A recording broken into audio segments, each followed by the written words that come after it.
Thank you very much. I really appreciate the opportunity to be here. Thank you. My name is Vinny Troia. I'm with Shadow Nexus, and we provide dark web open source intelligence data to national security organizations. OSINT is typically referred to as the intelligence of first resort. And so what I'd like to do is discuss the immense power and national security impact that dark web OSINT data has.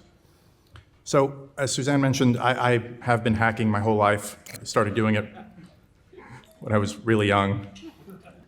I ended up starting my first company, which was an ethical hacking company, and later progressed into providing ransomware negotiation services to organizations that were hit with ransomware.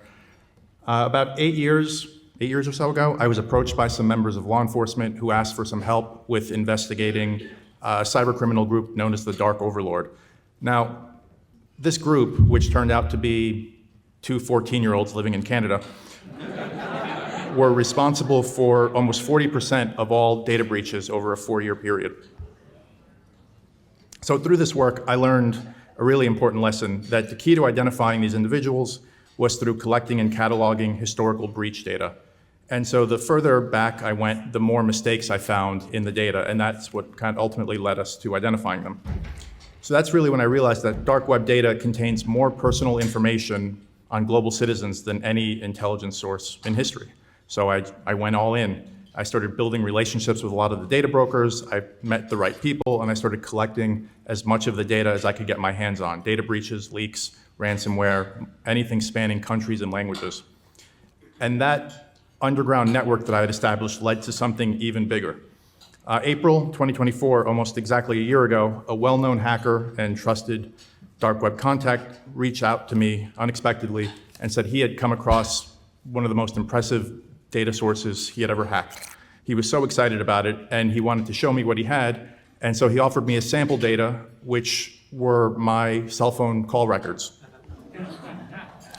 The hacker claimed that the data originated from AT&T and that he now had access to call records of every person in their network. Now, of course, I was skeptical. I said, John, there's no way you have this. This can't possibly be real. And it was. And to prove it, he sent me the call records for Jeanette Rubio and Ivanka Trump. So, okay, that got my attention. I immediately contacted the FBI, and overnight I became the sole source of intelligence in what would become one of the largest and most sensitive data breaches in US history.